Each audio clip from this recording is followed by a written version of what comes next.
Elias Murch locked the counting-house door at 9:30, as he did every night, pressing his thumb against the latch until he felt the click settle into its familiar home. The key turned. He tested it once, a habit so old it had long ceased to be a thought, and had become simply a gesture, like crossing oneself or touching a doorframe for luck. The brass was cold beneath his fingers. Outside, the river breathed. It was the smell that reached him first, as it always did at this hour. Low tide and rope tar and something faintly mineral. The Thames giving back whatever the day had deposited upon it. A barge had come in late with a cargo of coal from the northern runs, and the dust of it still drifted, faintly, in the air above Limehouse Basin, settling on windowsills and shoulders with quiet impartiality. Elias turned up his collar and stood for a moment beneath the narrow overhang of the counting-house eaves, not yet ready to walk. He told himself it was tiredness. A long day, 3 manifests, a disputed bill of lading, and the particular tedium of explaining to a young customs officer, newly assigned and very proud of his buttons, that the column-headed tar weight did not include the sacking. Elias was 51 years old, and he had been explaining the difference between tar weight and gross weight for the better part of 20 years, and he supposed he would be explaining it still when they carried him out. So yes, tiredness. That was the natural explanation for why he stood there longer than usual, watching the river. The Thames at Limehouse at night was not a peaceful thing, exactly. It was never entirely still, never entirely silent, and the gas lamps along the embankment threw long, unstable reflections across the surface that shifted and swayed with the current. But it had its own kind of calm, the way a working man has calm after his shift, not restful, but settled, spent. The boats rocked gently in their moorings. A distant tug gave one low, muffled call to another somewhere in the dark, and the sound travelled across the water and arrived to diminished and soft. Fog was beginning to come in from the east, not the dense, disorienting fog of winter that swallowed whole streets whole, but the thin, early kind, more like a suggestion than a fact, softening the edges of things without quite hiding them. Elias was about to walk home, and then he saw it. 3 lights out on the water, arranged not in a line, but in a loose triangle, 2 close together, and one set apart and lower, like a constellation that hadn't quite made up its mind. They held their positions with a steadiness that didn't belong to a vessel in motion. They weren't lanterns fixed to a moored barge either. He knew every barge in the basin well enough to know their lights by habit, and these were not those. They burned for perhaps a minute, perhaps a little more. Then they went out. Not all at once, the single lower one first, then one of the pair, then the last, in a sequence that felt, even from a distance, deliberate. Elias stood very still. He waited. Nothing came back. The fog drifted. A rat moved somewhere along the embankment wall with a soft, rustling confidence, and somewhere up the lane a horse shifted in its traces and blew. The river went on, being the river. He walked home, and he told himself he had imagined the deliberateness.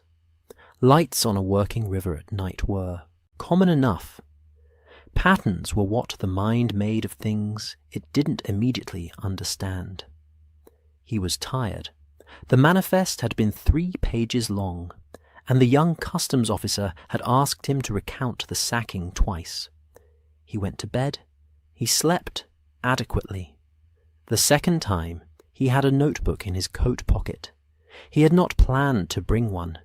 He had simply, when he was putting on his coat the following Tuesday evening, slipped the small pocket notebook he used for jotting disputed figures into his breast pocket, in the way one sometimes does things without quite deciding to do them. Preparation masquerading as habit. The night was clearer, the fog had lifted, and the stars, such as they were above Limehouse, were faintly visible between the chimney stacks. Elias had finished later than usual, a problem with the weights on a Baltic timber run that wouldn't resolve itself.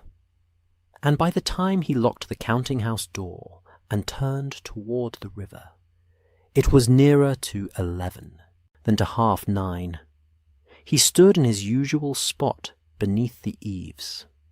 The basin was quieter than usual, most of the working boats having settled. The coal dust from the previous week had been partially washed away by 2 days of rain, and the air tasted cleaner, still brackish and faintly mineral, but without that particular coating at the back of the throat. He waited, feeling slightly foolish. The lights appeared at 11 minutes past 11. He noted the time carefully, pressing his pencil against the notebook page with more force than was strictly necessary. 3 lights again, same rough arrangement, same 2 close 1 apart formation. They held for approximately 90 seconds, then went out in the same sequence, lowest first, then one of the pair, then the last. He noted all of this. He stood for another 20 minutes in the cold, but nothing further happened. Walking home, he tried the rational explanations in order. A tugboat's lantern seen at an odd angle, a signal, between vessels, common enough on a working river, where the night crews had their own informal language of light. Some kind of river authority marker he wasn't familiar with. He was a clerk. His expertise was in tonnage and manifest columns, not in the particular dialects of the Thames at midnight. But the sequence of extinguishing nagged at him. There was something almost grammatical about it, a sentence ending with a full stop, rather than simply trailing off. He arrived home, made himself a cup of tea that went cold before he finished it, and opened his notebook to the page again. He had 16 entries by the end of the 3rd week. Not every night. That was the thing that kept pulling him back. If it had been every night, he might have found it easier to dismiss. A regular light meant a regular function, and regular functions had explanations that lived in harbour masters' records and shipping timetables. But the lights appeared on some nights, and not others, and no pattern of consecutive days or specific weekdays explained the intervals. He went back over his notes with a ruler and a fresh eye, and tried every arithmetic he could think of. Every 3rd night, every 4th, the nights following a full tide, the nights preceding one. Nothing held. He was not, by nature, a superstitious man. He had grown up in Limehouse, the son of a rope maker, and he had heard the river stories that circulate among dock communities the way damp circulates through brickwork, persistently and without invitation. The Dead Man's Code was one of the older ones. He had first heard it, as a boy, from a lighterman named Petch, who had a gift for telling stories in the particular cadence that made young boys sit very still and forget their suppers. The Dead Man's Code, according to Petch, was the signal drowned dockers used to warn the living about dangerous loads, bad tides, dishonest foremen. 3 lights in triangle. The same men, every time, never speaking, only lighting. Elias was 51. He did not believe in drowned dockers sending triangular signals, but he also, and this was the part he found difficult to articulate, even to himself, could not entirely suppress the small, unreasonable discomfort that came with writing the 16th entry in his notebook, and still having no explanation that satisfied him.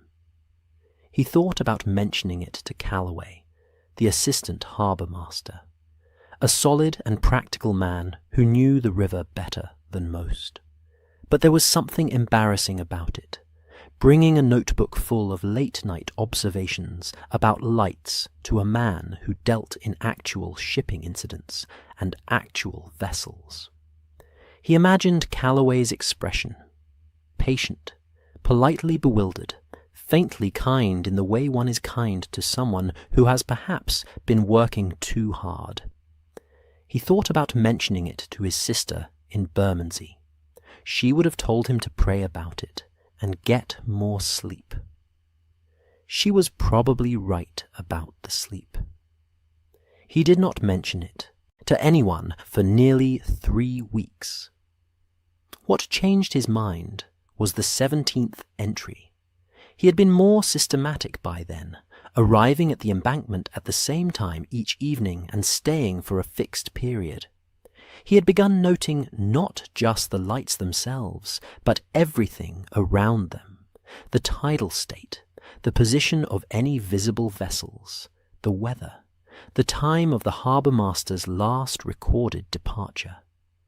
He had made a small chart in the back of the notebook. He was not certain what he was looking for, but the act of organising the information had given him something to do with the unease, which was almost the same as resolving it. On the 17th night, a Tuesday, he noted something he had not seen before. Shortly before the lights appeared, a tug. He couldn't read her name at that distance in the dark, but he recognised her profile, low in the water and broad in the beam. A working river tug of the kind that handled cargo transfer and late-night pilot work had passed slowly up the reach from the direction of the docks. She had not stopped. She had not slowed noticeably. But as she passed the stretch of water where the lights usually appeared, her own running lights had briefly, very briefly, a matter of 2 or 3 seconds, changed configuration. One lamp had been obscured, then relit. Then the tug had continued up the river and disappeared into the dark. Approximately 4 minutes later, the 3 lights appeared in their usual arrangement. Elias stood absolutely still for the full duration. 90 seconds, same as always, the same sequence of extinguishing. He walked home at a pace that was not quite hurrying, but was faster than his usual. In the kitchen, he made tea that he actually drank this time, standing up, looking at the chart in the back of his notebook. He was not a detective. He had no framework for what he was looking at. But he had spent 20 years reading documents for inconsistencies, for the small discrepancies between what a manifest claimed and what a cargo actually contained. And something in him had recognized, in the relationship between the tug's passing light and the answering triangle, something that had the shape of a conversation. 2 parties. A signal sent. A signal answered. He sat down at the kitchen table. He looked at the notebook for a long time. Then he thought. And the thought arrived not with drama, but with the quiet practicality of a man who has finally identified the right column to check. About the detective. The one in Baker Street. He had read the accounts in the papers, as most of London had, with the comfortable scepticism of a man who lives near the river and knows the real texture of crime tends to be duller and more institutional than the papers suggest. But he had also, on 2 occasions, heard his name spoken by men whose judgment he respected. Once, by the assistant harbour master's predecessor, who had described him with the specific brevity reserved for things that actually work. Effective man. Doesn't waste your time. Elias closed the notebook. He finished his tea. He went to bed, and, for the first time in nearly 3 weeks, slept without waking in the small hours. He would go to Baker Street in the morning. He would bring the notebook. He would not be embarrassed about it. He had 17 entries, a small chart, and the memory of a tug passing on a dark river. And he would lay them on the table and let someone better equipped than himself decide what they added up to. Outside, the Thames ran on in the dark, indifferent and ancient, carrying whatever it carried toward the sea. The gas lamps along the embankment threw their wavering light across the surface. Somewhere on the water, the low call of a boat went unanswered. The fog was beginning to come in again from the east, thin and patient, settling over Limehouse like a question that didn't yet know it had an answer. But answers, Elias thought, as sleep finally arrived. Answers were what the morning was for. Elias Murch had not been to the West End in some months. This was not unusual for a man of his circumstances and occupation. Limehouse had everything a working life required: the counting house, the basin, the particular network of chandlers and coffee houses and quiet public rooms where the business of the docks conducted itself in the intervals between actual work. A man could spend years within the same half-mile radius and feel no particular lack. The city beyond was another country, visited when necessity made it unavoidable, a solicitor's appointment, a matter of family, the occasional requirement to present oneself at a government office and be made to wait in a corridor that smelled of old paper and institutional indifference. Baker Street was not precisely the West End. It sat in that comfortable middle ground of Marylebone that belonged neither to the grand avenues of Mayfair nor to the workaday press of the city. But it was far enough from Limehouse that the journey required intention.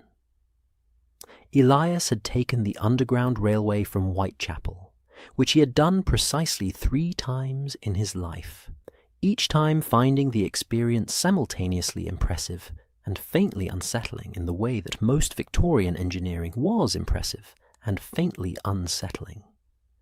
One admired it enormously while remaining aware that a great deal of pressure was being contained by materials one couldn't personally inspect.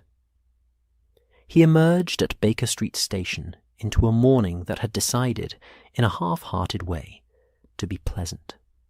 The sky was a pale, washed grey, not the grey of rain pending, but the grey of a day that had simply not committed to anything decisive. The air was cooler here than at the docks, without the mineral weight of the river, and it carried instead the smell of bread from somewhere nearby and the clean cold of a good autumn morning. Elias adjusted his coat, checked that the notebook was in his breast pocket. It was. He checked it 3 times on the journey and was aware of doing so, and set off along the pavement. Baker Street was, at this hour, in full domestic motion. A baker's boy moved at speed with a basket that seemed unlikely to survive the corner. A housemaid was engaged in a vigorous assault on a front step with a bristle brush, working with the focused intensity of someone who views clean stone as a moral position. 2 gentlemen in good overcoats passed in conversation, not acknowledging the world around them with the practiced ease of men who had long since decided the world was largely a backdrop to their own important thoughts. A cab horse stood in patient, self-contained stillness outside a tobacconist's, its breath making small clouds in the cool air. Elias found 221B without difficulty. It was a tidy building, solid, well kept, in the manner of respectable London lodgings, that have been maintained by someone who takes the work seriously without making a performance of it. He stood before the door for a moment longer than was strictly necessary, smoothing his coat with one hand in a gesture that was not quite nervousness and not quite confidence, but something suspended between the two. Then he knocked. The door was opened by a woman of purposeful middle age, whose expression conveyed, in the first 2 seconds of acquaintance, that she had seen a considerable range of visitors arrive at this address, and had developed a reliable method for sorting them into categories. She looked at Elias, his coat, his hands, the set of his shoulders, and apparently arrived at a satisfactory assessment, because her manner, while not warm exactly, was capable and unhurried. "Mrs. Hudson," she said, which was both an introduction and an answer to a question he hadn't quite asked yet. "You'll be here for Mr. Holmes. Come in then. Dr. Watson is upstairs, and Mr. Holmes is—" She paused, listening to something from above that Elias could not yet distinguish, thinking, which currently looks very much like playing the violin at an unreasonable volume. But I've been assured they're the same thing. Elias was shown into the entrance hallway, which smelled of wood smoke and something pleasantly botanical, a bowl of dried herbs on the side table. Or, perhaps, it was simply the smell of a house well used and looked after. The staircase rose in front of him, carpeted in a dark pattern that had seen considerable foot traffic without showing it badly.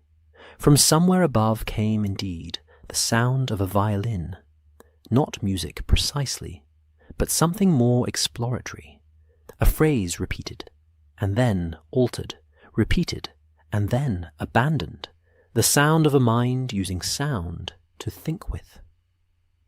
"I'll let Dr. Watson know you're here," Mrs. Hudson said, with the air of someone who has learned that a direct announcement to the violinist is not always the most efficient route, and disappeared up the stairs with the quiet efficiency of a woman who has made peace with unusual working conditions.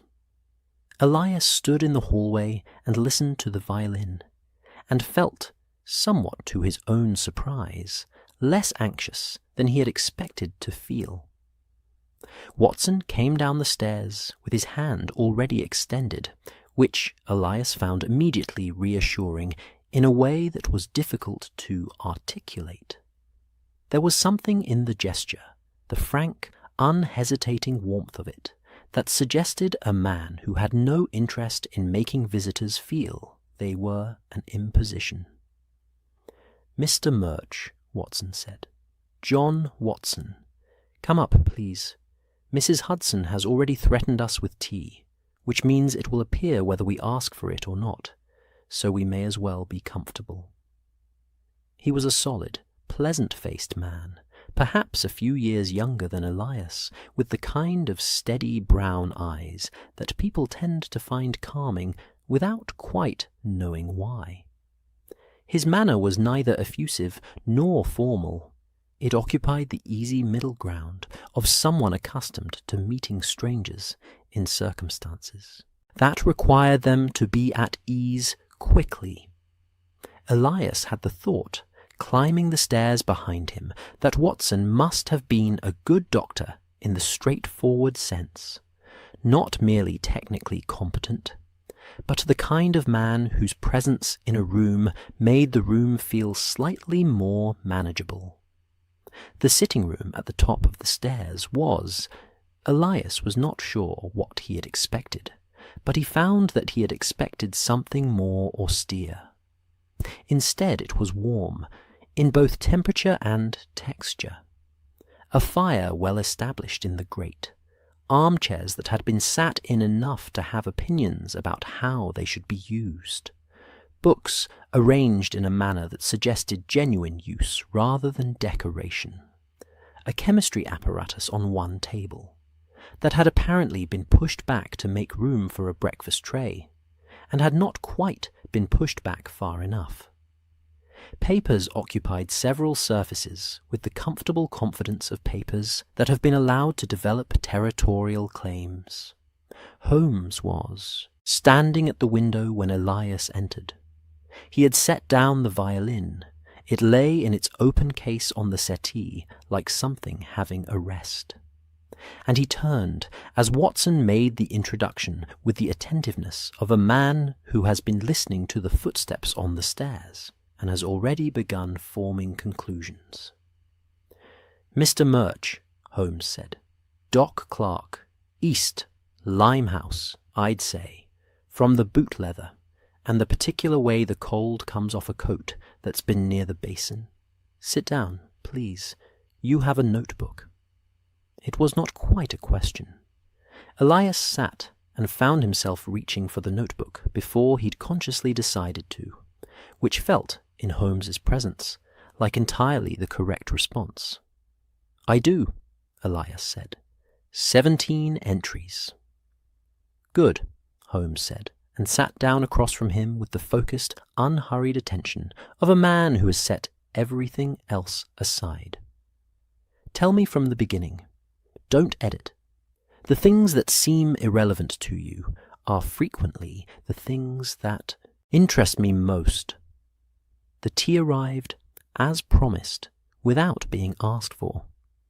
Mrs. Hudson set it on the table nearest Watson, with the small satisfaction of a woman who has correctly predicted events and sees no need to make a point of it. Watson poured, and the small ritual of it, the clink of cup against saucer, the soft sound of tea entering china, the familiar drift of steam, settled into the room with a kind of comfortable authority, as small domesticities do when the people around them have stopped noticing their happening. Elias talked. He talked more easily than he had expected to, which he attributed partly to Watson's manner of listening, attentive, but not intense, with occasional small nods that were not interruptions, but confirmations, and partly to having spent 17 nights waiting, and 12 days trying to organize his thoughts, and finally, simply, needing to put them into words out loud. He described the first sighting, his dismissal of it, the return with the notebook. He described the chart in the back pages. He described the 17th night, the tug passing, the brief change in the running lights, the answering triangle. Holmes did not interrupt.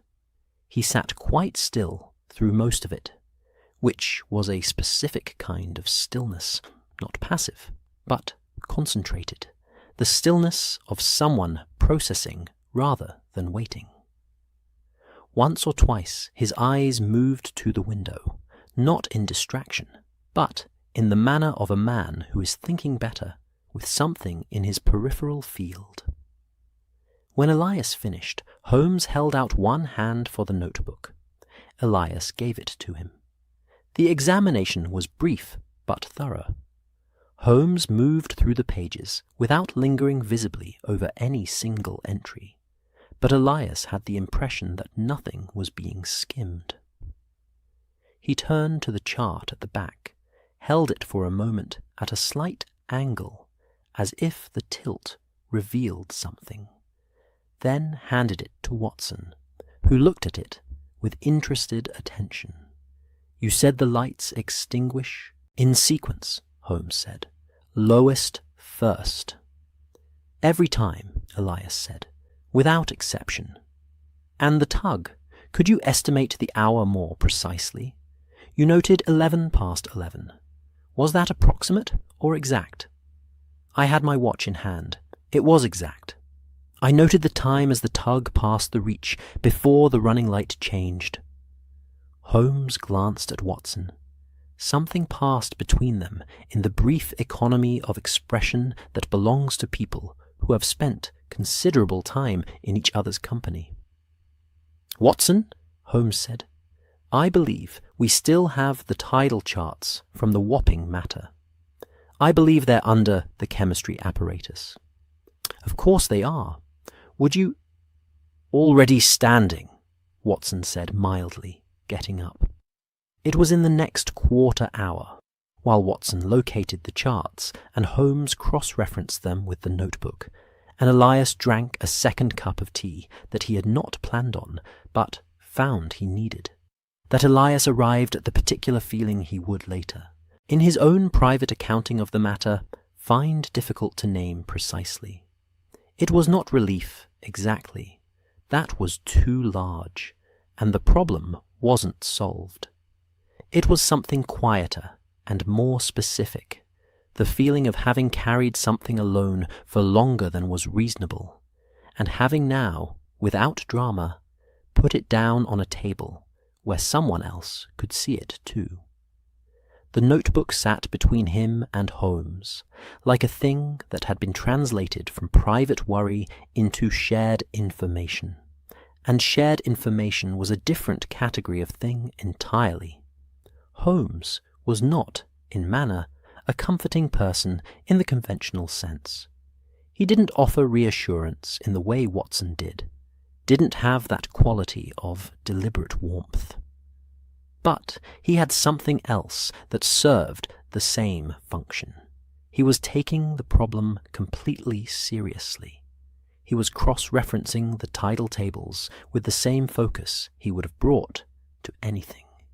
He had not made Elias feel for a single moment that the 17 entries in the notebook were the record of a man who had been worrying about nothing. "The intervals," Holmes said, without looking up from the table. "You attempted to identify a pattern." "Yes, I couldn't find one." "That is itself a pattern," Holmes said, with a note of mild satisfaction. "Intervals that defeat obvious arithmetic suggest the organizing principle is not temporal. It's conditional. The lights appear when something else is true, not when a certain number of days have passed, but when a certain state of affairs obtains." He looked up at Elias. "You've been measuring the wrong variable, Mr. Murch. Don't be troubled by it. Most people do." Elias found this, oddly, given that it was technically a correction, the most reassuring thing that had been said to him in 3 weeks. "What's the right variable?" he asked. Holmes allowed himself something that was not quite a smile, but was adjacent to one. "That," he said, "is what will go to Limehouse to determine." Watson set the tidal charts on the table and sat back down. Outside the Baker Street window, the pale grey morning was advancing in its indecisive way toward noon. The fire in the grate had settled into a steady, generous heat.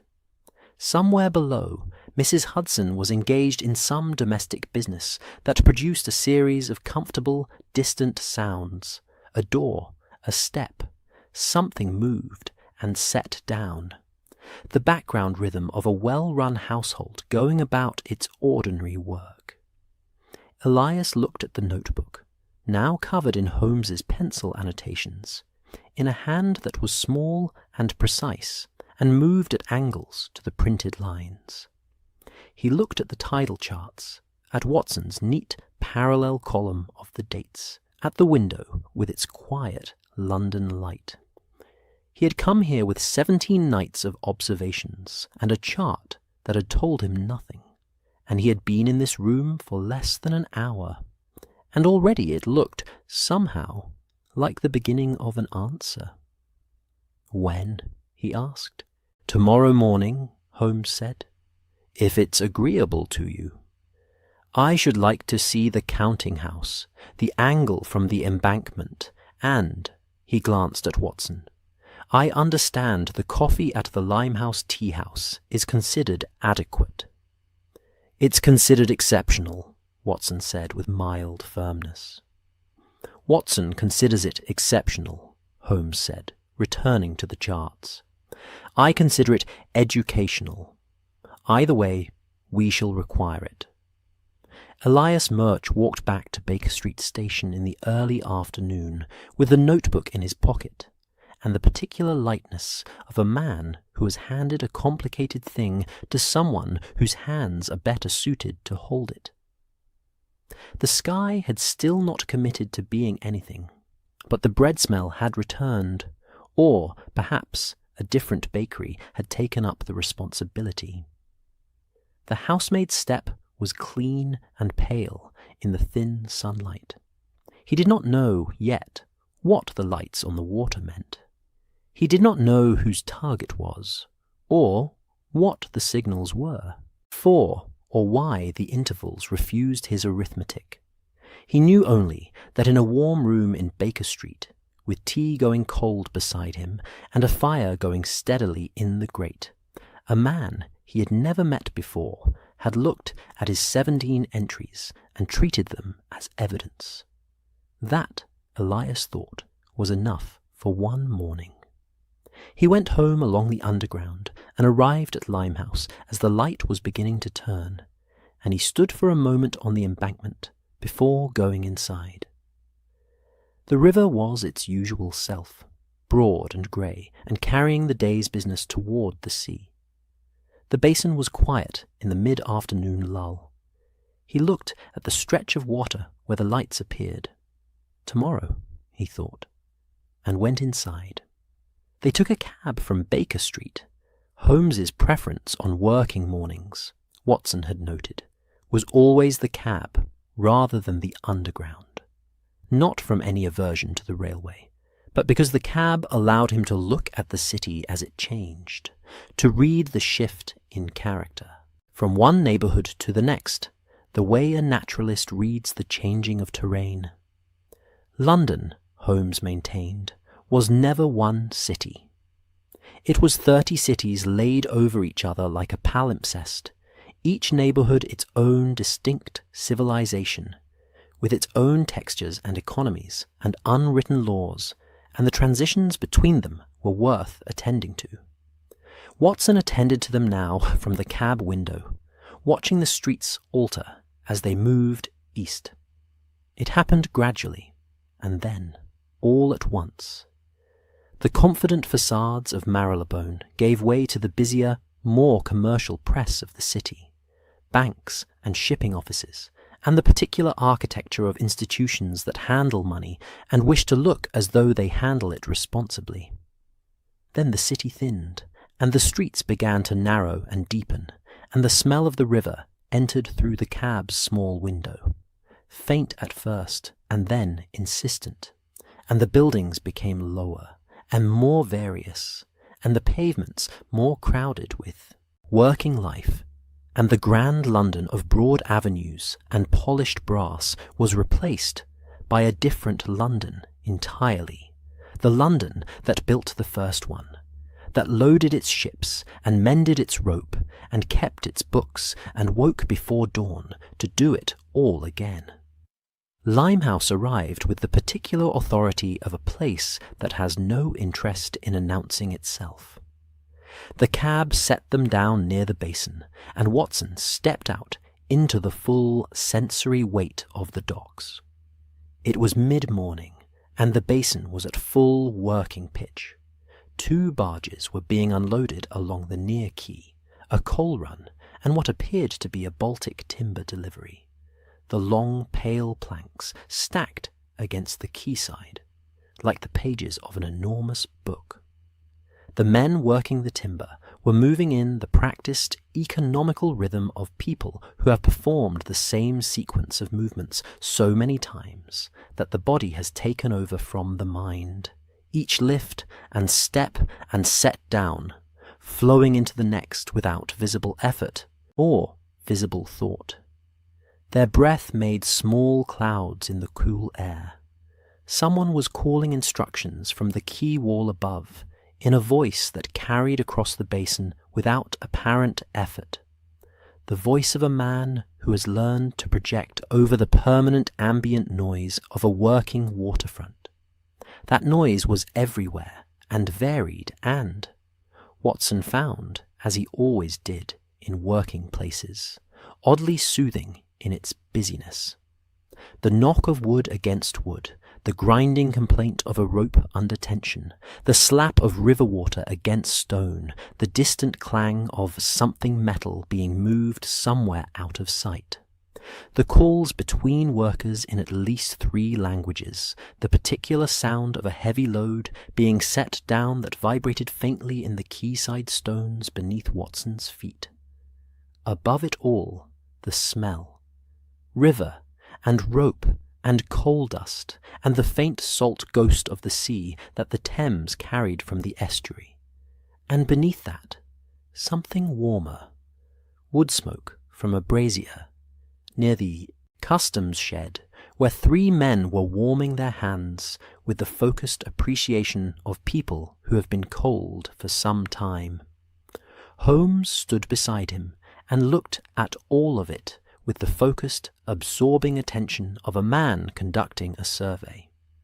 Elias Murch was waiting for them near the entrance to the counting-house, a narrow building squeezed between a chandler's and a rope store, with the particular apologetic compactness of a structure that had been inserted into a gap and had made the best of it. He looked, Watson thought, better than he had in Baker Street, more at ease, on his own ground, in the way people sometimes are when they return to the place where they know how everything works. He showed them the counting-house first, at Holmes's request, the window, the angle of view across the water, the stretch of the embankment, where Elias stood each evening. Holmes examined the sightline with the same methodical attention he brought to everything, standing at the window for several minutes without speaking, moving once to the left and once to the right to check the angle. "The opposite bank," he said. "What stands there?" Elias named the buildings: a grain warehouse, a tallow works, a section of the river wall where several old mooring posts stood unused. Holmes nodded at each, asking occasional precise questions. The height of the grain warehouse, whether the tallow works operated at night, the depth of the water at the mooring posts at low tide. Then they went out to the embankment. The stretch of the river where the lights appeared was unremarkable in daylight, which Watson suspected was precisely the point. It was a section of the Thames where the bank was slightly recessed, creating a small, natural shadow even in afternoon light, the kind of place that would be very dark at night when the fog came down, visible from the counting-house window, but not clearly visible from either of the adjacent quays. The current ran past it at a particular angle that Watson couldn't have articulated, but that Holmes studied for some time, standing at the embankment wall with his hands in his coat pockets and his eyes on the water. "The tug," Holmes said to Elias. "When it passed, did it come from upstream or downstream?" "Downstream, from the direction of the main docks, and it passed at ordinary speed. I couldn't say it was unusual. No, it was only the light." Holmes looked upstream, then downstream, then across at the opposite bank. He was quiet for a moment in the way that meant he was doing a great deal of thinking in a small amount of time. "There," he said finally, and pointed across the water at the tallow works. Watson looked.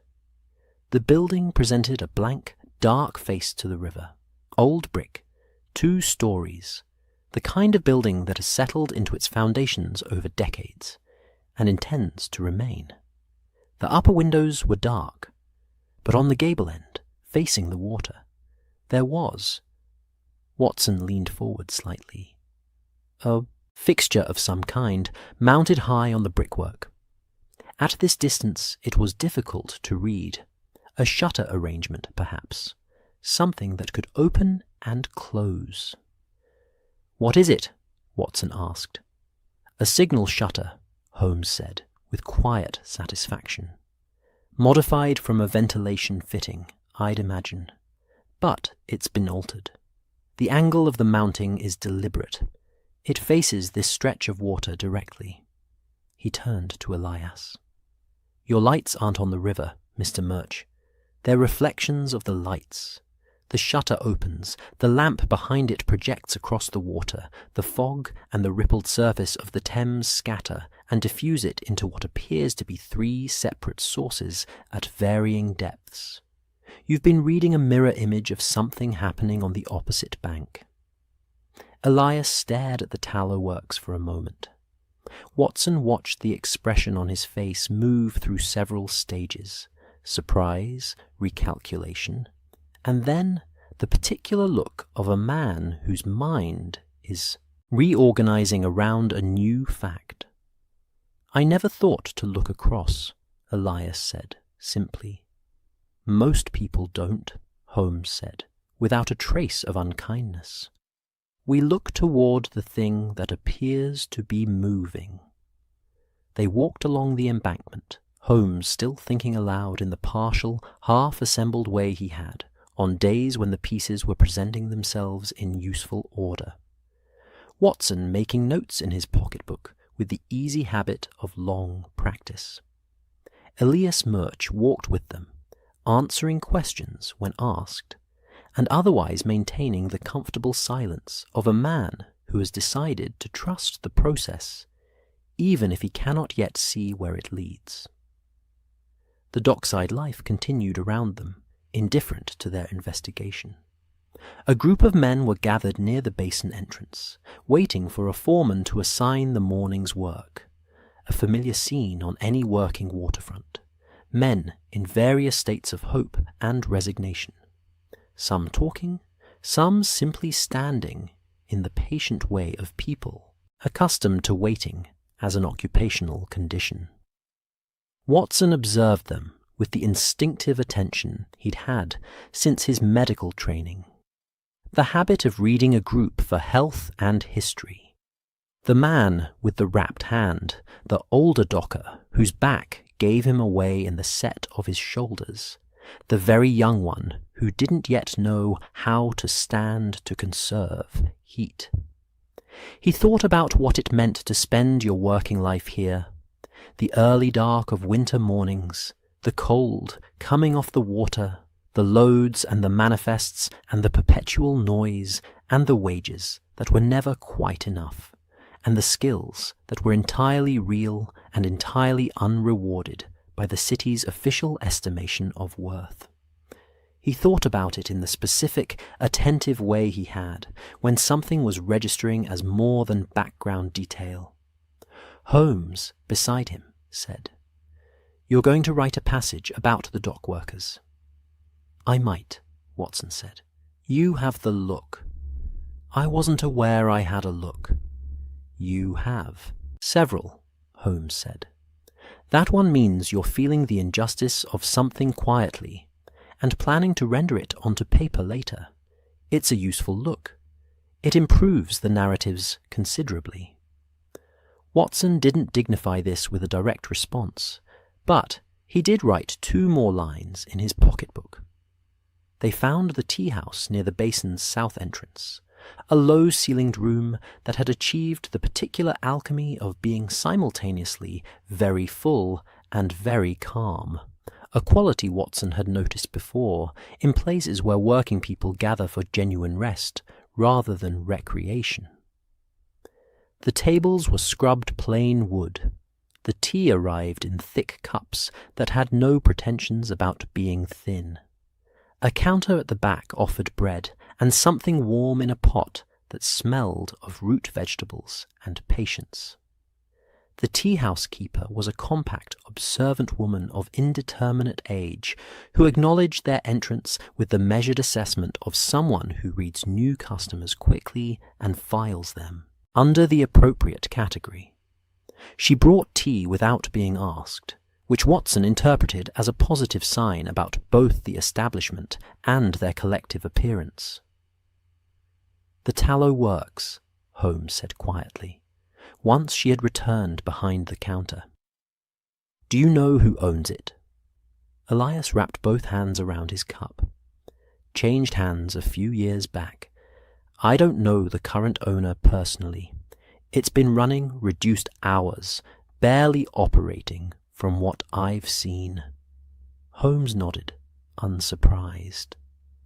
Watson looked across the table at Elias Murch, who had come to Baker Street with a notebook and a problem that embarrassed him, and was now sitting in a Limehouse tea-house, watching a man he'd met yesterday work methodically towards something that was beginning, in Watson's experience of these mornings, to have the unmistakable shape of an answer.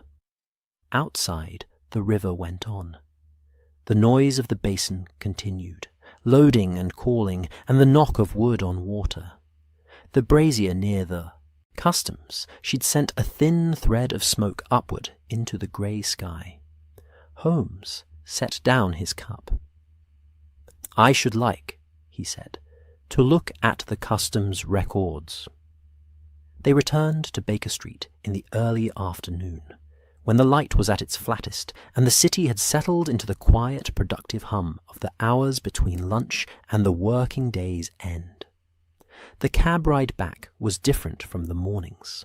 The direction reversed, the light altered, the same streets reading differently when travelled the other way, as streets always do.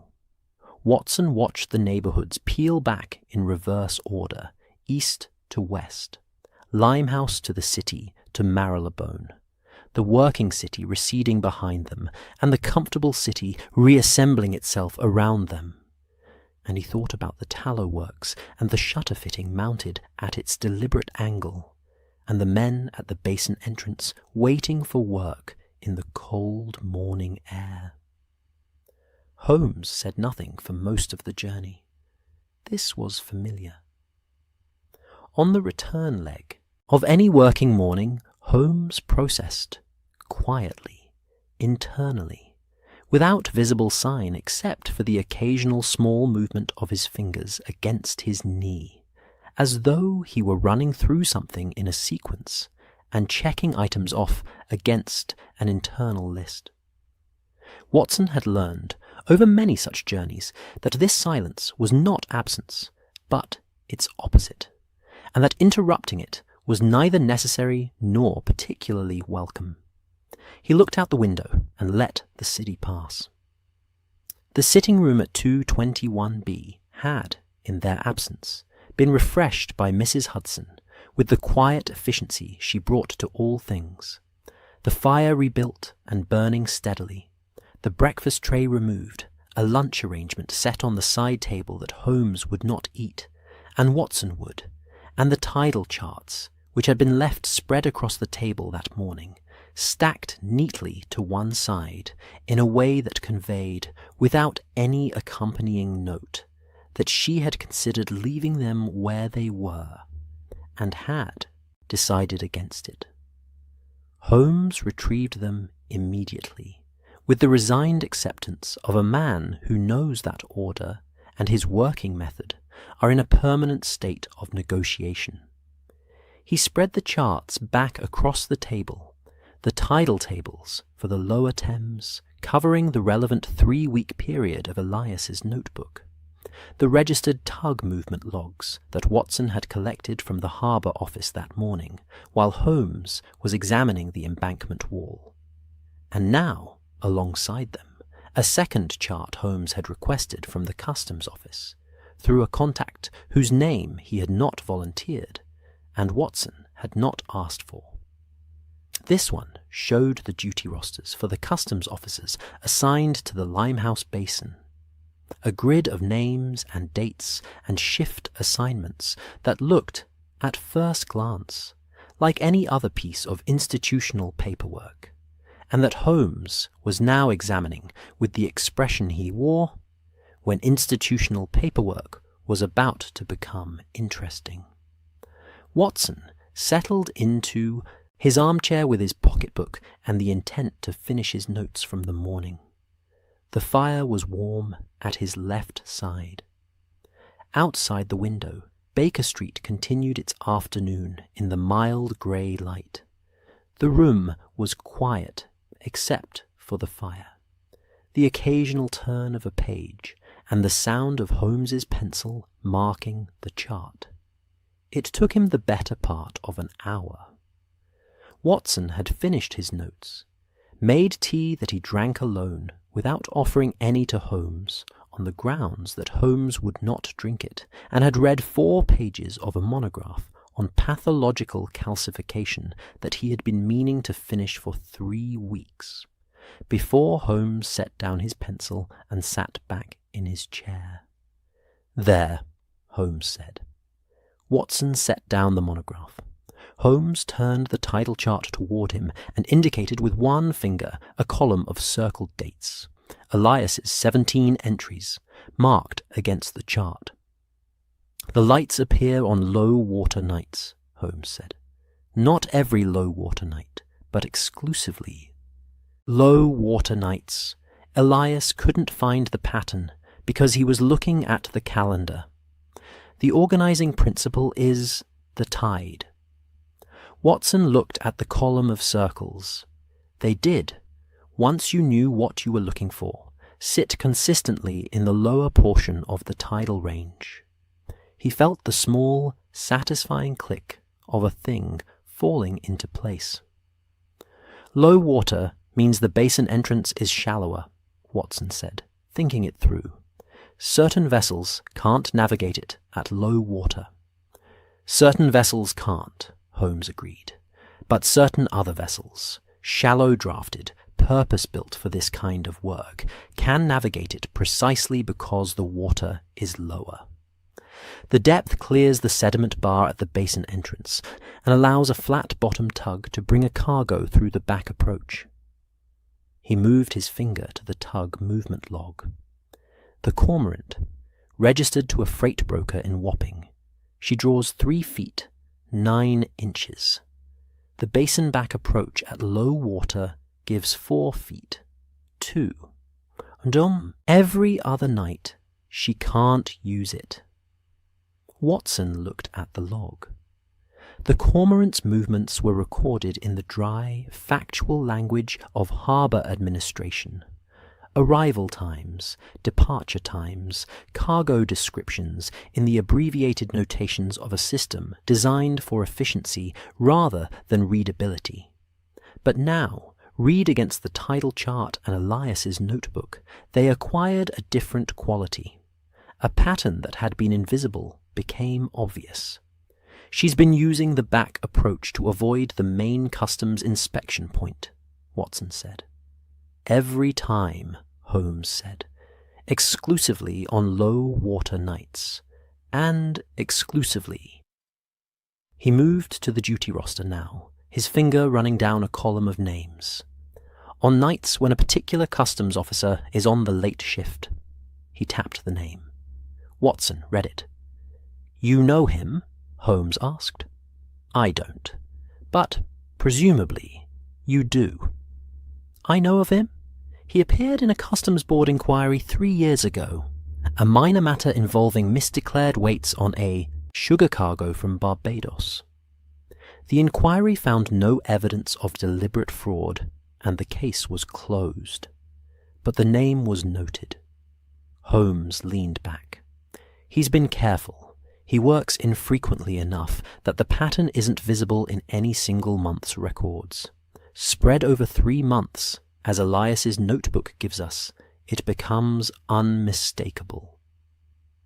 Watson sat with this for a moment, looking at the 3 documents spread across the table, the tidal chart, the tug log, the duty roster, and thinking about the particular quality of a fraud that had been constructed to hide inside normal variation. It was, he reflected, rather elegant in a dispiriting way. Every individual element was explicable on its own. A tug that operated at night, a customs officer who worked late shifts, a tidal pattern that affected navigation. Only together, assembled by someone who happened to be watching the river from a counting-house window at the right hours for 3 weeks, did they compose anything suspicious. "The signal," Watson said. "The shutter on the tallow works. Who's operating it?" Someone in the building with access to the upper floor and a lamp. The shutter faces the river at the precise angle required to project the reflection that Elias saw. It's a confirmation signal. The cormorant's pilot changes his running light as he passes the reach, and the shutter answers. The pilot doesn't need to know what he's confirming. He's simply been told that if the light answers, the back approach is clear. If it doesn't, he continues to the main inspection point, with a legitimate cargo that will pass without difficulty.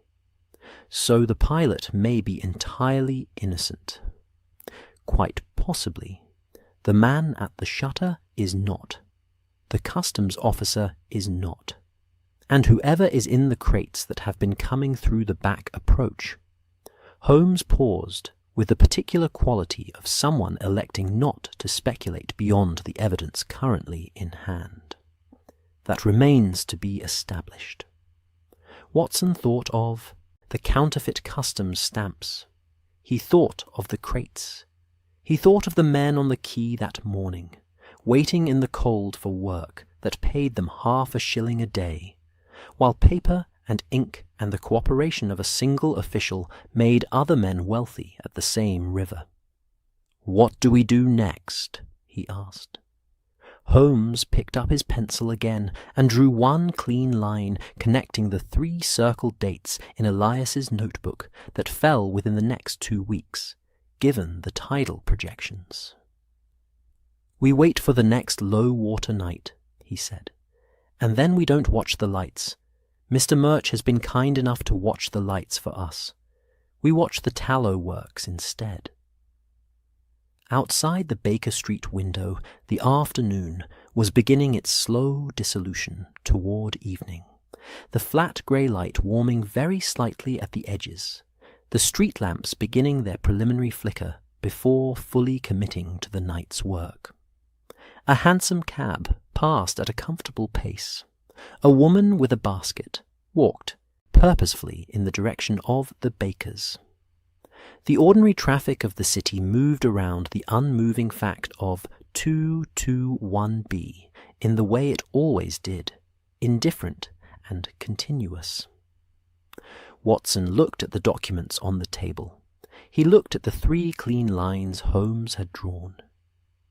He thought about Elias Murch at his counting-house window, 17 nights running, pressing his pencil against a notebook page and noting times and lights and the sequence of extinguishing, not knowing that he was, without any particular training or intention, doing exactly what an investigator does, observing, recording, and refusing to stop noticing a thing simply because he couldn't yet explain it. "He did well," Watson said, meaning Elias. Holmes glanced up. "He did exactly what was required," he said, which in Holmes's vocabulary was a precise and genuine compliment.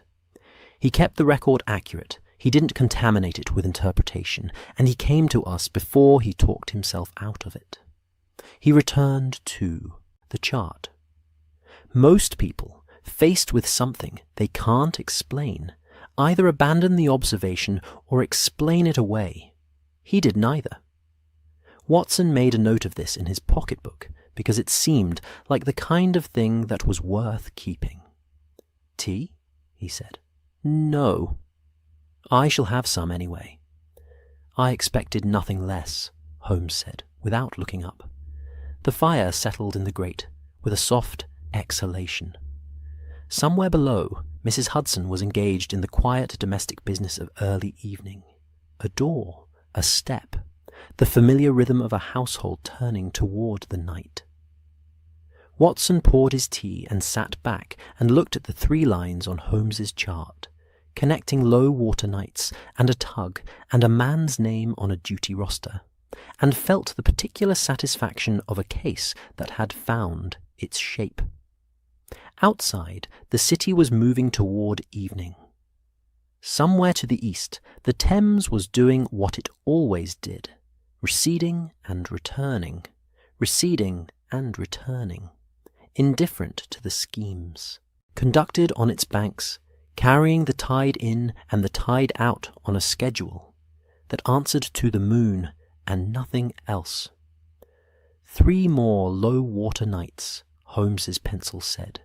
3 more nights, and then they would go to Limehouse, and they would not watch the river. They would watch the building on the other side. The customs house at Limehouse was not a grand building.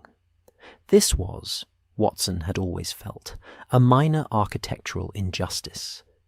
The institution it represented handled the financial pulse of an empire, processed the contents of ships arriving from every corner of the globe, and stood as the official boundary between the world's commerce and the city's consumption. And yet, the building itself had the modest, slightly harassed look of a structure that had been given important responsibilities without a proportionate budget. It was solid enough, good brick, reasonable stonework, a door that suggested authority without quite achieving grandeur. But it had the air of a place where a great deal of work happened in insufficient space, which was, Watson reflected, a reasonably accurate description of how the empire managed most of its actual business. Holmes had a contact here. He had, Watson had long since accepted, contacts in a remarkable range of institutional settings, acquired through methods that were never fully explained, and that Watson had learned not to inquire too closely into on the grounds that the explanations tended to be either unsatisfying or alarming. The contact at the customs house was a senior record keeper named Pemberton, a thin, precise man of 60, with the particular quality of stillness that belongs to people who spend their lives surrounded by paper and have made peace with it. He received Holmes in a back office that smelled powerfully of ink and old documentation, with the careful, contained manner of a man who is doing something he has decided is correct, but would prefer not to have widely discussed. Watson waited in the anteroom on a bench that had been designed without reference to human comfort, and observed the clerks moving through the outer office with the quiet, purposeful efficiency of a system that had been running for a long time and knew its own rhythms. Files moved from desk to desk. Stamps came down on documents with the soft authority of official approval. A young clerk near the window was copying a manifest with the focused concentration of someone still learning the particular discipline of keeping columns straight, his pen moving in careful increments across the page. Watson watched him and thought about what it meant to be at the beginning of a working life in a place like this. The years of careful columns ahead, the gradual accumulation of institutional knowledge, the slow mastery of a system that would never quite acknowledge the mastery. He had the thought, not for the first time, that a great deal of the empire's actual machinery was operated by men whose names appeared on no public record and whose competence was assumed as a matter of course, and rewarded as a matter of afterthought. Holmes emerged from the back office after 20 minutes carrying a slim folder of documents with the careful manner of a man transporting something that is both fragile and significant. "Pemberton?" Watson asked as they stepped back into the Limehouse air. "Concerned, but cooperative," Holmes said. He has been aware for some months that certain cargo declarations have been irregular. He has not known how to address it, without exposing himself to the suggestion that he should have acted sooner. He held up the folder. He has now addressed it by giving me the copies, and firmly not knowing that he has done so. Watson recognized the particular economy of this arrangement. "And what do the copies show?" "A great deal," Holmes said. "Walk with me." They found a quiet corner of the tea-house, The same one as before, the same thick cups, the same smell of root vegetables and patience from the pot at the back. The keeper acknowledged their return with a nod that had graduated, Watson felt, from assessment to something approaching recognition. She brought tea before they asked. This, Watson had decided, was as close to a formal welcome as the establishment offered, and he accepted it as such. Holmes spread the documents on the table, arranging them with the swift, certain movements of a man who already knows what he is looking for, and is now simply confirming the location of each piece. The story they told was, once you had Holmes to read them, clear enough. Over a period of approximately 8 months, 47 import declarations had been filed for cargoes arriving at Limehouse Basin. Each declaration bore the official customs stamp of approval, the Limehouse District seal, a small but legally significant impression that confirmed the cargo had been inspected and assessed, and the appropriate duties paid. 47 stamps. 47 approved. Cargoes. Everything in order. Except that 11 of those stamps were not genuine. This was not, Holmes explained, visible to the naked eye without direct comparison. The forgeries were good, produced by someone who had access to a genuine stamp, or a high-quality impression of one, and had reproduced it with considerable technical care. The difference lay in a very small variation in the depth of impression on the letter S of the word assessed, a fraction of a millimetre, the kind of thing that would never be noticed in ordinary processing, but that became visible when you placed a genuine stamp and a forged one side by side under reasonable light. Pemberton had noticed it. He had said nothing, officially, for reasons that Watson found understandable, if not entirely admirable. He was 2 years from his pension. He was not certain of his own ground, and the alternative to silence was an accusation against a colleague that, if it went badly, could cost him everything he had spent. 40 years building. Watson thought about this for a moment and found he couldn't entirely blame the man, even as he recognized that the silence had allowed the thing to continue. 11 cargoes, Watson said, in 8 months. What was in them? The declared contents vary, Holmes said. Spices, twice. Electrical components, 3 times. Medicinal compounds, twice. General dry goods, the remainder. He set the 11 declarations in a separate group. The declared contents are plausible. The duties paid are plausible. Everything is plausible, except that on each of the 11 nights, the cormorant made a late passage on a low water tide, and the duty officer on shift was the same man. And the actual contents of the crates. Holmes was quiet for a moment. Outside, the basin noise continued, the knock and call of a working waterfront going about its afternoon. A gull passed the window with the unhurried confidence of a creature that has decided the docks belong to it, which they largely do.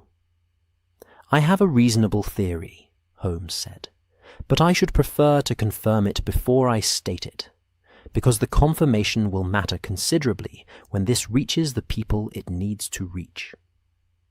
Watson accepted this. Holmes theorized aloud when theorizing served the investigation, and declined to do so when it didn't, and the distinction was his to make. How do we confirm it? Watson asked. Holmes folded the 11 declarations carefully and returned them to the folder. By being at the tallow works, he said, on the next low water night. Watson paid for the tea, and they walked back along the embankment in the direction of the counting house, where Elias Murch was expecting them. The afternoon was drawing down now. the light coming lower and flatter off the river, the working pace of the basin beginning its end-of-day shift, the early evening smell coming into the air, coal smoke and river, and the particular human warmth of a neighbourhood settling toward its supper. They passed a group of dock labourers finishing their shift, moving along the embankment in the loose collective way of men who have been working alongside each other all day and are now simply sharing the same direction home without it constituting a social occasion. They were tired in the specific physical way of men who work with their bodies, a tiredness that sits in the shoulders and the lower back and is carried visibly, but without complaint, because complaint requires energy that has already been spent. Several of them were young, barely 20, Watson estimated, with the particular combination of physical capability and economic vulnerability that the docks ran on. One older man moved slightly more slowly than the rest, favouring his left side in a way that Watson recognised immediately and professionally as a rib injury, probably several weeks old and not properly rested. He watched them pass and felt the familiar quiet anger that he generally kept in the register of observation rather than expression, the anger at the mathematics of it, at the specific calculation by which men spent their physical substance doing work that was essential and were compensated for it, at a rate that assumed their substance was inexhaustible. The docks could not function without them. The ships could not be loaded or unloaded without them. The cargoes that flowed through Limehouse, the spices and the timber and the coal and the electrical components, genuine and otherwise, arrived where they were needed because these men carried them, and the men who arranged the paper that described the cargoes earned considerably more than the men who moved them. He said none of this aloud. Holmes, walking beside him, was quiet in the way that meant he was aware of Watson's thoughts without requiring them to be spoken. After a moment, Holmes said, "The man with the rib injury, third from the left."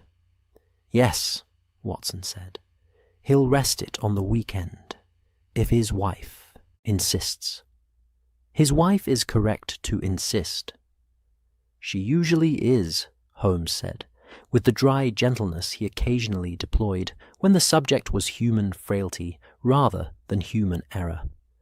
"Most of them are."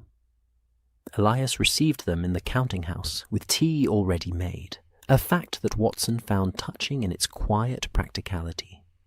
The gesture of a man who has decided that hospitality is straightforward and acts accordingly.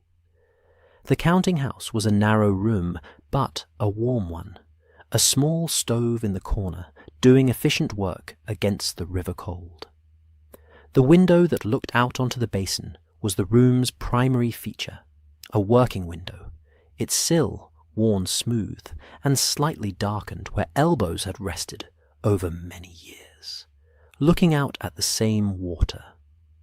Holmes told him what they had found, concisely, and without omission. Elias listened with the focused attention of a man who is receiving information he has been waiting for, and is determined to understand it accurately.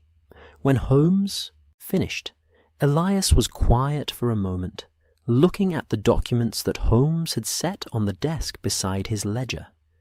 The 11 declarations, the tug log, the tidal chart with its circles. "I thought it might be something like this," Elias said finally. "I didn't know. But the river," he paused, looking for the word. "The river here runs on trust, Mr. Holmes. Every manifest I process, every stamp that goes on a bill of lading, every declaration of contents, it all runs on the assumption that the paper says what the cargo is. If the stamps can be forged, if the night officer can be arranged," he stopped. "It corrupts the whole chain. Every honest declaration becomes suspect. Every legitimate cargo becomes harder to clear because the system has to work harder to verify what it should be able to assume. Holmes looked at him steadily. "That is a precise and accurate analysis," he said. "You understand the mechanism better than many men would who hadn't spent 20 years in that chair." Elias looked briefly, quietly pleased. Not flattered, Watson thought, but recognized, which is a different and better thing. "What happens next?" Elias asked. "In 3 days," Holmes said. "There is another low-water night. The tide tables give us an interval of 4 feet, 3 inches at the back approach between 10:30 and 15:15 midnight. If the pattern holds, the cormorant will run. The signal will be given from the tallow works." He looked at Elias. "I should like you to be at your window, as usual. Note the time and the sequence.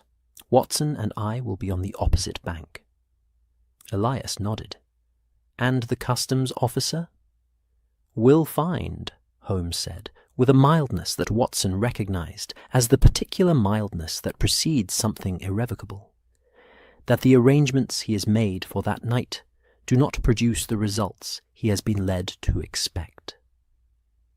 There was a moment of comfortable quiet in the small counting-house. The stove ticked. The basin noise continued outside in its steady, working way. The river moved past the window, dark and ordinary and patient, carrying its tides toward the sea. Elias put his hand on the notebook that had started all of it, 17 entries, a small chart, a question he had been embarrassed to ask. And Watson thought about what it had cost this quiet, careful man to keep watching. When watching made no sense yet, to keep the record when no one had asked him to walk into Baker Street with his evidence and set it on the table without apology. "You did the difficult part already," Watson said, because it seemed like the right moment to say it. Elias looked at him. Then he looked back at the window, at the river, at the stretch of water where the lights had appeared 17 nights in a row. "I just kept watching," he said. "Yes," Watson said. "That's what I mean." The third night arrived with fog. Not the thin, suggestive fog of the earlier evenings, the kind that softened edges without hiding them, that made the river look like a watercolor painting of itself. This was proper Limehouse fog, the variety that the neighborhood produced in autumn, with a kind of civic pride, dense and yellow-grey, and possessing the particular quality of muffling sound, while somehow amplifying the sounds that remained. Footsteps became more distinct. The low call of a distant boat carried farther than it should. The gas lamps along the embankment became soft, diffuse halos, each one its own small universe of amber light, the space between them swallowed entirely. Watson stood in a doorway on the south bank, on the narrow lane that ran alongside the tallow works, and reflected that there were worse conditions for watching a building, and considerably better ones, and that the fog occupied a precise middle position, enough visibility to see the upper story of the tallow works if he stood at the right angle, not enough to feel confident about anything beyond the immediate circle of lamplight. Holmes was beside him, which Watson knew without needing to look, because Holmes, at this stage of an investigation, had a particular quality of stillness. Not the restless stillness of waiting, but the settled, comfortable stillness of a man who has done everything that needed doing in advance, and is now simply present for the confirmation. They had arrived at 9:30. It was now 10:15. The preparations had been made over the preceding 2 days, with the quiet, methodical care that Holmes brought to arrangements where the margin for error was small and the consequences of error were larger than inconvenience. The first arrangement concerned the Cormorant's pilot, a man named Gedge, who had, as Holmes had suspected, been operating in a state of deliberate partial knowledge. Gedge knew that the back approach run paid better than the registered rate. He knew that he was to change his running light as he passed the relevant stretch of the reach. He had been carefully not told why, which meant that he had not asked, which meant that he had been complicit in the way that people sometimes choose to be complicit, by maintaining a studied ignorance that allows them to believe, at least technically, that they do not know what they are doing. Holmes had sent word to Gedge through an intermediary, using language that made it clear, without stating anything directly, that his arrangement was known, and that the wisest course available to him was to run his regular route that night through the main inspection point with his legitimate cargo, and to observe the ordinary rules of river navigation without deviation. The note had been brief. Holmes had written it in the particular tone he used when he wanted someone to understand the full implications of a message without having any of those implications recorded in writing. A tone that was pleasant and entirely legible to its recipient. Gedge would not signal tonight. The second arrangement concerned the duty roster. Through Pemberton, who had now committed himself to a course of action, and was proceeding with the resolution of a man who has decided that the discomfort of acting is preferable to the longer discomfort of not acting. The shift assignment for the night had been quietly exchanged. The officer whose name appeared on Holmes's circled dates would arrive at the Limehouse customs post to find a colleague already present and a supervisor he had not expected, and a request to account for certain paperwork discrepancies that had recently come to the board's attention. This had been arranged not through any dramatic intervention, but through the ordinary machinery of institutional administration. A memo, a reassignment, a conversation between two senior officials who had been shown the 11 declarations and had reached the same conclusion Pemberton had reached, and had, unlike Pemberton, reached it early enough to act on it, without waiting for a detective to prompt them. The third arrangement was the simplest and the most precise. Watson had visited a lamp supplier in Wapping the previous afternoon, and had purchased a specific type of lantern, a shutter lantern, the kind used by river pilots, with a directional shield that could be opened and closed with one hand.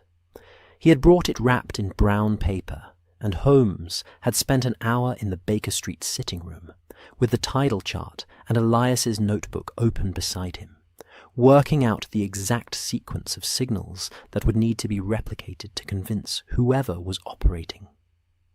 The tallow works shutter that the night's run was proceeding as normal. The sequence was: one long opening of the shutter, two short ones, a pause of approximately 4 seconds, then one short. This was the confirmation signal from the Cormorant's running light, as Holmes had reconstructed it from Elias's 17 entries. The pattern of answering lights from the tallow works followed reliably. 3-part triangle configuration, lowest extinguished first, then one of the pair, then the last. Tonight Holmes would send the signal. The tallow works would answer. And then nothing else would happen, because the Cormorant would not come, and the customs officer would not be at his post. and the crates that had been arranged to pass through the back approach on the strength of a forged stamp, and a cooperative official would sit in their storage wherever they were stored and remain, for this night and all subsequent nights, exactly where they were. At 23 minutes past 10, Holmes stepped quietly out of the doorway and moved to the river wall. Watson watched him. The fog was doing its particular work, turning the familiar strange, softening the ordinarily sharp line between the water and the bank, making everything beyond immediate arm's reach into a matter of inference rather than observation. Holmes stood at the wall and looked across at the dark face of the tallow works for a moment, as if confirming the angle one final time, then opened the shutter lantern and sent the signal. 1 long, 2 short. Pause. 1 short. The sequence lasted perhaps 12 seconds. Then Holmes closed the shutter and stepped back, and they both stood in the doorway and waited.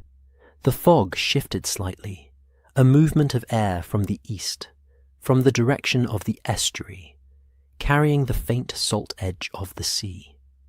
The gas lamp at the corner of the lane threw its amber circle onto the wet cobblestones.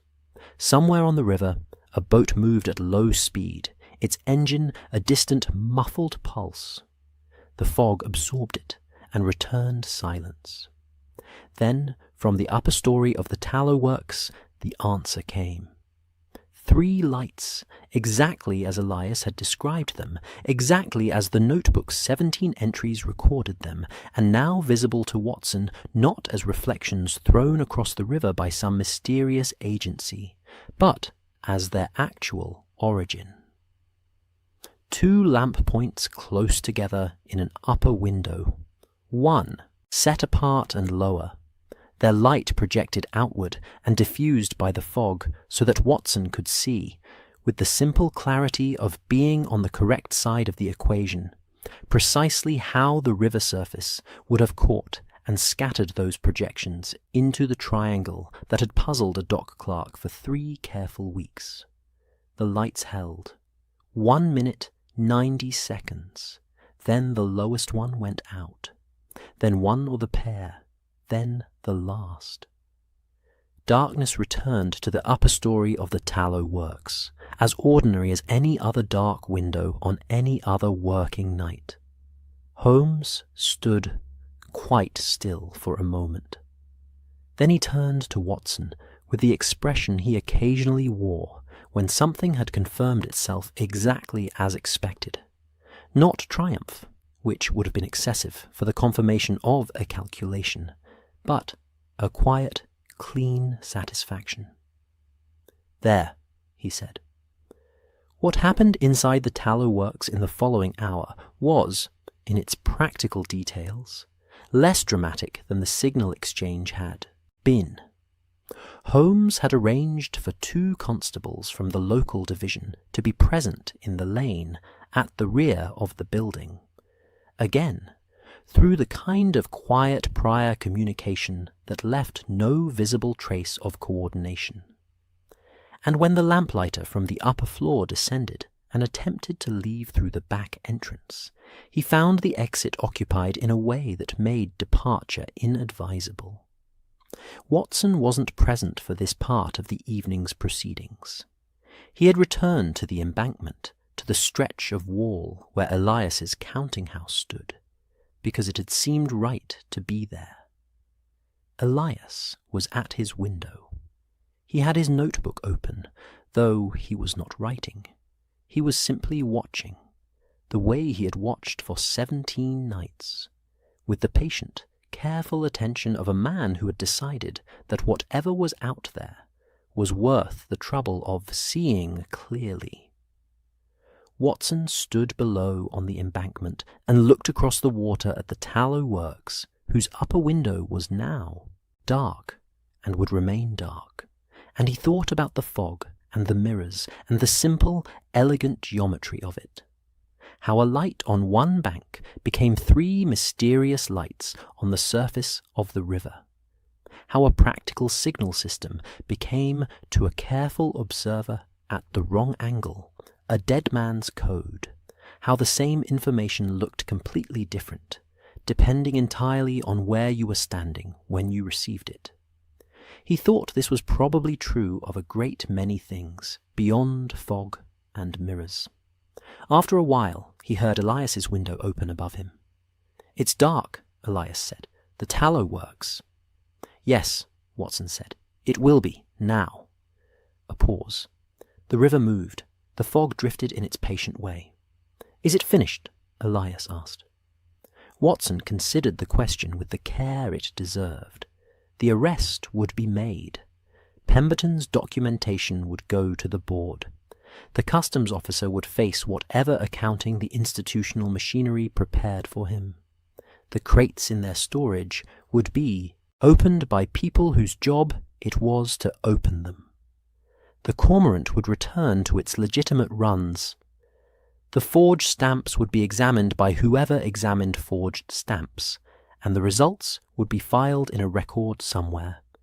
And the record would join the long, quiet archive of London's management of its own complications. And a dock clerk in Limehouse would go back to his manifests and his tare weights and his columns, and the river would run, and the tide would come and go on its ancient schedule, and the lights on the water would be only what they were, working boats and gas lamp reflections, and the ordinary navigation of a river going about its business. "Yes," Watson said, "I believe it is." Above him, Elias was quiet for a moment. Then, "I'll make tea," he said, with the simple practicality of a man for whom tea is the appropriate response to the resolution of things. "If you'd like to come up." Watson looked at the dark window of the tallow works one more time. He looked at the river, moving steadily in the fog, indifferent and ancient and carrying whatever it carried toward the sea. "Yes," he said, "I would like that very much." He went in from the cold.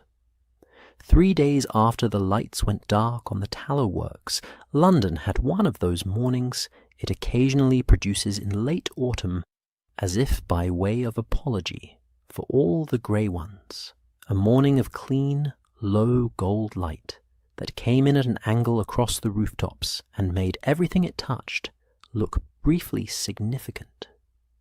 The plane trees along the better streets had given up most of their leaves, and stood in the thin sunshine with the dignified, unbothered quality of things that have been through this before, and know perfectly well what comes next.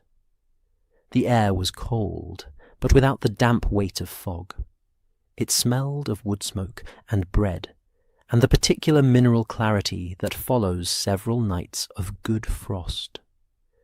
Elias Murch walked to Baker Street from the underground station, with his coat buttoned to the top, and the notebook in his breast pocket, out of habit, he supposed, or perhaps because it had been there for 3 weeks, and its absence would have felt like a missing tooth, noticed constantly by the tongue that expected to find it. He had been to Baker Street once before, of course. That first visit felt, in retrospect, very far away, the embarrassed practicality of a man carrying an unexplained problem to an unfamiliar address, not knowing whether he would be taken seriously, not certain whether the problem was serious enough to take. He remembered smoothing his coat in front of the door. He remembered the violin, heard faintly from the street before he knocked. This morning he walked at a comfortable pace and did not smooth his coat.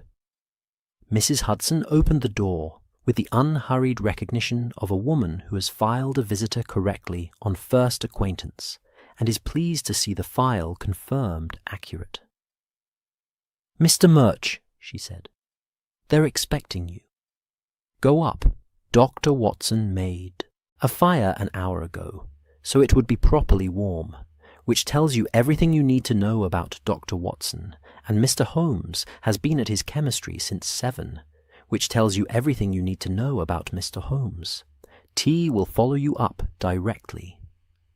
Elias climbed the familiar staircase. The smell of the house was the same as before, wood smoke and the botanical something from the hall table. And now, from above, the faint sharp note of whatever Holmes had been doing with his chemistry apparatus since 7 in the morning. The violin was in its case on the settee. The fire was, as promised, admirably established. Watson was at his desk near the window, writing, and he looked up when Elias came in, with the easy, genuine warmth of a man who is pleased to see someone and makes no effort to conceal it. "Mr. Murch," he said, rising and extending his hand. "Sit down. You look well. The river air agrees with you." "It always has," Elias said. Holmes appeared from the inner room with the distracted purposefulness of a man who has been thinking about something else and is now re-entering the social world as a deliberate act. He was in his dressing gown, which Watson appeared to have decided not to comment on, and he had a small stain of something green and chemical on his left cuff that he appeared not to have noticed. He looked at Elias with the same focused, complete attention he had given him on their first meeting. "Mr. Murch," he said, "sit. I understand you've come to close the account." "To thank you," Elias said, "if that's all right." Holmes sat down across from him and adopted the expression of a man who finds gratitude mildly puzzling, but is willing to accommodate it for the duration of a social call. "The account is yours," he said. "You kept the record. Without the record, there was nothing to work with. You knew what to do with it. I knew what questions to ask of it. They are different skills, and both were required." Holmes looked at him steadily. "You were not a peripheral figure in this matter, Mr. Murch. You were its origin. It is reasonable for you to feel that the conclusion belongs to you as well." Elias sat with this for a moment. The fire was warm at his left side. From somewhere below, the sound of Mrs. Hudson and the tea arrived in comfortable, sequential stages. The kettle, the tray, the step on the stair, like a small domestic overture that everyone in the room recognized and found reassuring. The tea arrived and was poured, and the three of them sat in the warm sitting room with the gold morning light coming through the Baker Street window. And Watson asked Elias how things stood at the basin, and Elias told them. The customs officer had been suspended pending a formal inquiry, which the board had initiated with more speed than such bodies usually managed, possibly because Pemberton's documentation had been thorough, and the 11 forged declarations were difficult to argue with. The constables had arrested the lamplighter from the tallow works, a man named Scobie, who had, under questioning, provided a sufficiently complete account of the arrangement to satisfy the police inspector handling the matter. The crates in the storage shed behind the tallow works had been opened and found to contain, as Holmes had theorized without stating aloud, a quantity of unstamped tobacco and a smaller quantity of items whose description Elias delivered with the careful neutrality of a man recounting facts rather than opinions. Pharmaceutical compounds of the kind that were not illegal to import, but required specific licensing that the relevant declarations did not reflect. Not dramatic contraband. Not the lurid cargo of a sensational story. Simply goods that had been moved through official channels without the official costs, in a scheme that had been careful and systematic and had run for 8 months because it was patient, and because it had found 2 cooperative points in the chain, a bent official and a greedy building, and had exploited them with the unremarkable efficiency of fraud that knows its own limits. Gedge? Watson asked. Not charged, Elias said. From what I understand, he cooperated fully, and the inspector was satisfied that he hadn't known the specific nature of what he was carrying. He's back on the regular runs. A pause. I saw him on the basin 2 days ago. He looked like a man who's decided to have no more to do with arrangements he doesn't fully understand. A sound policy, Watson said. Generally speaking, Holmes agreed, with the mild dryness of a man who could name several exceptions, but had elected not to. They talked for the better part of an hour, in the comfortable, unhurried way of people who have shared something and are now accounting for it, without rush. Watson asked questions with the attentiveness of a man who was also, Elias had come to understand, storing everything for later use. The questions had the quality of man building a picture he intended to keep.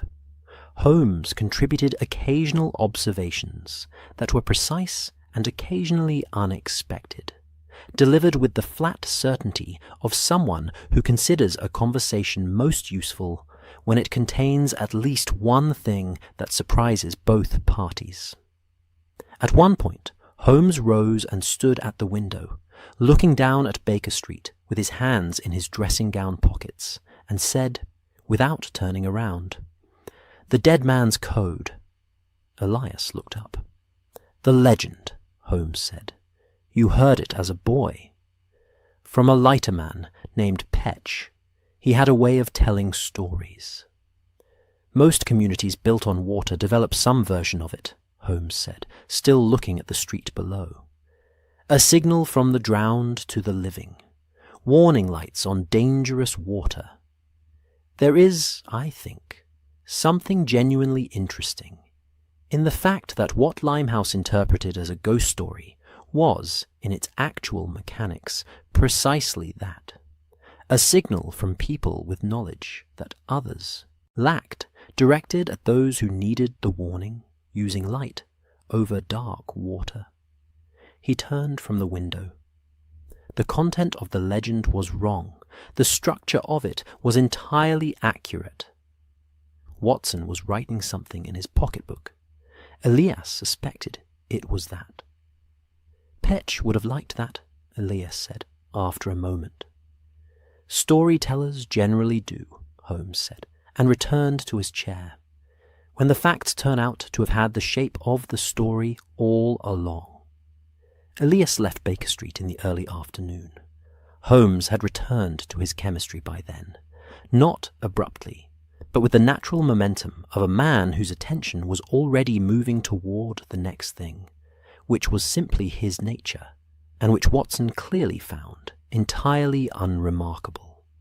Watson walked him down to the door, which Elias found, again, a small and genuine thing, the unhurried courtesy of it, the sense of someone seeing him properly out rather than simply pointing at the exit.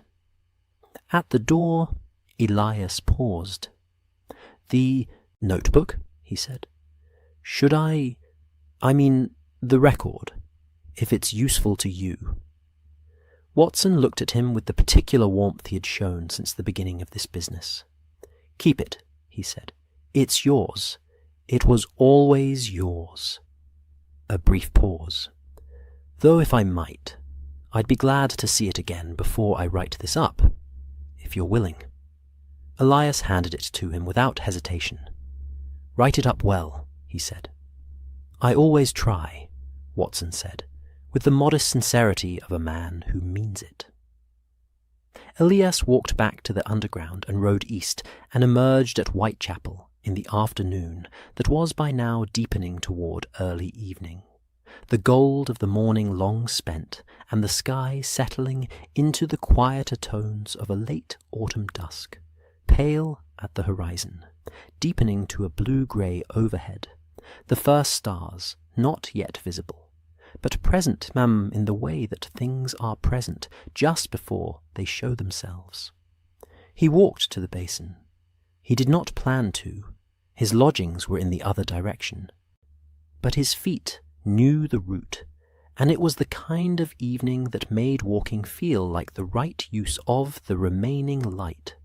The basin was in its end-of-day state, the working hours concluding, the loaded barges settled at their moorings, the men who had spent the day on the quay dispersing in their various directions, through the network of lanes and streets that connected the waterfront to the rest of Limehouse.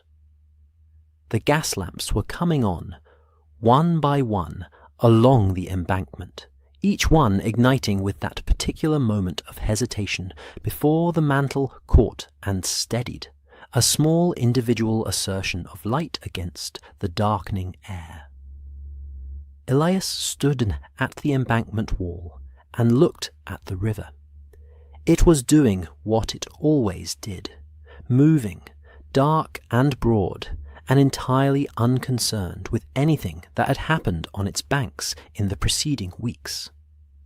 The tidal state was mid-water, the current running at a moderate pace, the surface reflecting the gas lamps in the long, swaying strips of amber that were simply reflections and nothing else. No triangles, no patterns, no signals from the far bank. The tallow works across the water was dark, as it had been since the night of the fog. A notice had been posted at its entrance. Elias had seen it the previous morning from this same wall, though he couldn't read it at this distance. It would say something official and final. Buildings had that quality after they'd been part of something concluded, a certain resolved blankness, the look of a place that had been a stage and was now simply a building again. He stood and breathed the river air, cold now, faintly mineral, with the smoke from the evening's first chimneys beginning to add itself to the mix. And he thought about the 17 nights of watching, and the notebook in Watson's pocket, and the morning in Baker Street, when Holmes had looked at his small chart and said, "Most people look toward the thing that appears to be moving." He thought he would probably think about that for a long time. The Thames moved past him with the vast, patient indifference of something that has been doing this since before there was a city here, and will be doing it long after the city is something else entirely. It had run beneath Roman bridges and Tudor wharves and the smoking industry of an empire, and it had carried the ordinary traffic of 10,000 ordinary working days, and it had reflected the lights of every iteration of this city back at itself, and it would go on doing all of these things long after anyone now standing on its banks had any stake in the matter. And yet, Elias found, standing there in the last of the autumn light, with the gas lamps coming on around him, that the indifference was not unfriendly. There was something in the river's continuity that was, if not comforting exactly, then steadying, the way a very old presence can be steadying simply by remaining, by going on, by being larger than whatever particular thing you are currently carrying. He had carried something for 3 weeks that he hadn't been able to name. He had carried the embarrassment of noticing something that might have been nothing, the weariness of watching night after night, the particular solitude of having evidence of something but no framework for understanding it. He had carried it alone, and then he had not been alone.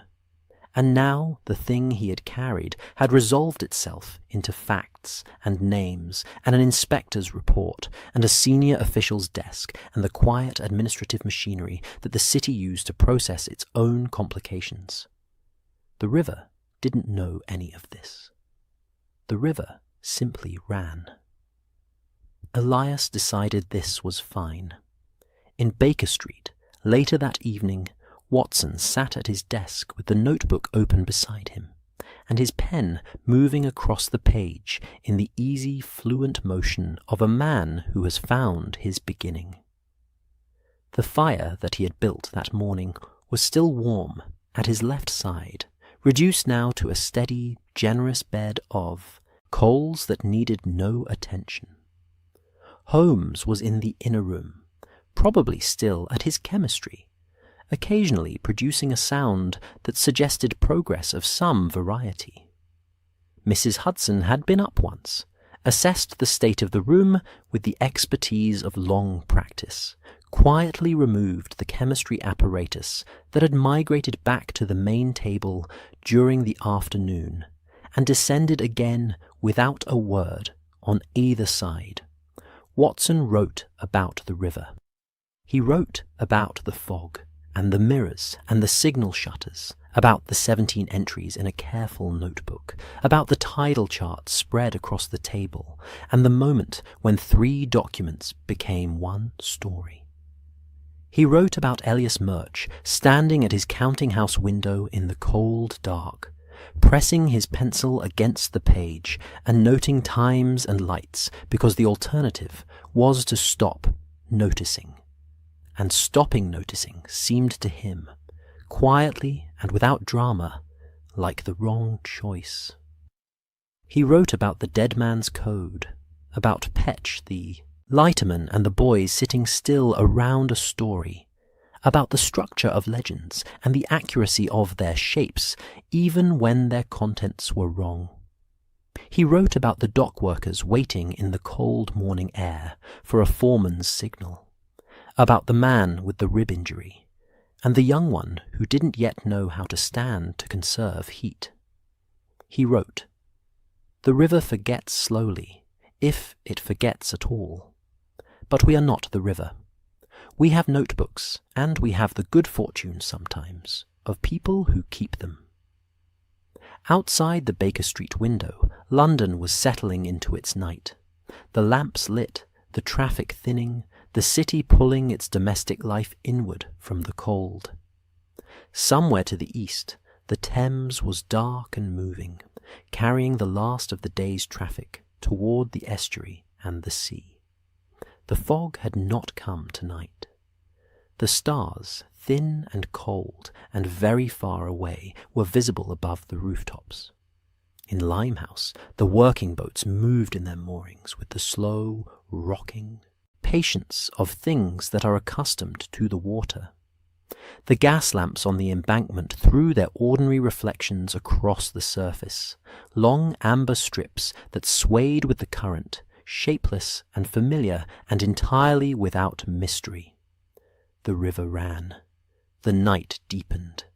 And somewhere on the water a single lantern moved, a working boat making its way up the reach at low speed, its light reflected in the Thames below in a long, unsteady column that swayed and shifted and broke apart and gathered itself again, over and over, the way water does, the way light on water does, the way all things do that are in motion and have somewhere still to go.